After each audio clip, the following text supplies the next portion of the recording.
এই ভাঙা পেনটাকে এই রুমের মধ্যে যে সেল করতে পারবে জবটা সেই পাবে। কিন্তু ম্যাম আপনি তো পেনটা ভেঙে দিলেন। আমি অত কিছু জানি না, আমি শুধু এইটুকু জানি যে এই ভাঙা পেনটা যদি তুমি সেল করতে পারো তাহলে জবটা তুমিই পাবে। ম্যাম এই পেনটা খুব স্পেশাল। কিভাবে? ম্যাম একজন বড় মাপের বিজনেসম্যান এটা দিয়ে একটা লাইফ চেঞ্জিং ডিল সাইন করে আর তারপরে পেনটাকে ভেঙে ফেলে। তো এটা আমার কি লাভ হবে? ম্যাম এটা এখন সাধারণ পেন নেই, এটা এখন কালেক্টেবল আইটেম হয়ে গেছে আর এই পেনটার দাম দিন দিন বেড়েই চলেছে। কিন্তু আমার পেন কালেকশনে কোনো ইন্টারেস্ট নেই। কিন্তু ma'am. Rahul, now it's your turn. Ma'am আমি এই পেনটা কিনছি। কিভাবে? ম্যাম আপনি বলেছিলেন এই পেনটা এই রুমের মধ্যে সেল করতে হবে, কিন্তু আপনি তো এটা স্পেসিফাই করে দেননি যে পেনটা কাকে বেচতে হবে। কিন্তু এটা তো ঠিক না। কেন? Please explain Sneha. আজকে তো উনি এই পেনটা কিনে নিলেন, কিন্তু কাল যখন উনি এই কোম্পানিতে জব করবেন আর ওনাকে কোনো সেলস টার্গেট দেওয়া হবে আর সেই টার্গেট যদি পূরণ না হয় তিনি কি নিজেই সব কিছু কিনে নিয়ে টার্গেট পূরণ করবে? আপনিই বলুন এটা কি ঠিক? Valid point Rahul.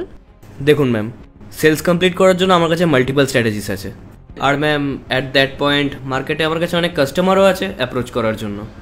সেই দিক থেকে দেখতে গেলে ম্যাম এই রুমের মধ্যে অ্যাপ্রোচেবল বলতে আপনারা দুজনেই আছেন।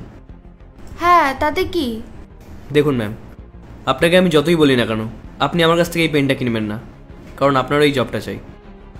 আর ম্যাম আমি আপনাকে যতই কনভিন্স করানোর চেষ্টা করি না কেন আপনিও আমার থেকে এই পেনটা কিনবেন না। তো ম্যাম আমার মনে হলো টাইম ওয়েস্ট করার থেকে বেটার আমি এই পেনটা কিনে নিই, because time is money. Good explanation Rahul, but তোমার মাথায় এই আইডিয়াটা কোথা থেকে আসলো? দেখুন ম্যাম, কাজ করার দুটো প্রসেস থাকে। First one stand up process follow up করা, and second loophole find out করা। ম্যাম আমি তো শুধু লুপ হোলগুলোকে ফাইন্ড আউট করলাম। কিন্তু ম্যাম এটা তো ইল্লিগালও হতে পারে, তাই না? ইল্লিগাল কি করে? ইল্লিগাল তো তখন হবে যখন আমি কোনো রুলস ব্রেক করব। You have already. দেখো আমি অলরেডি ডিসাইড করে নিয়েছি যে আমি কাকে হায়ার করব। কিন্তু রাহুল তোমাকে আমি একটা কথা বলতে চাই, তুমি লুপ হোল ফাইন্ড আউট করে শর্ট টাইমের জন্য সাকসেস তো পেয়ে যাবে, কিন্তু লং টাইম স্টেবিলিটির জন্য তোমাকে পেশেন্সের সাথে কাজ করা শিখতে হবে। আর যেই জিনিসটা তুমি পেশেন্সের সাথে অ্যাচিভ করবে সেই জিনিসটা তোমার সাথে সারা জীবন থাকবে। ঠিক আছে ম্যাম, আমি এই কাজটা ভালো করে শিখব। সো কংগ্রেচুলেশনস, আমি তোমাদের দুজনকে এই কোম্পানিতে হায়ার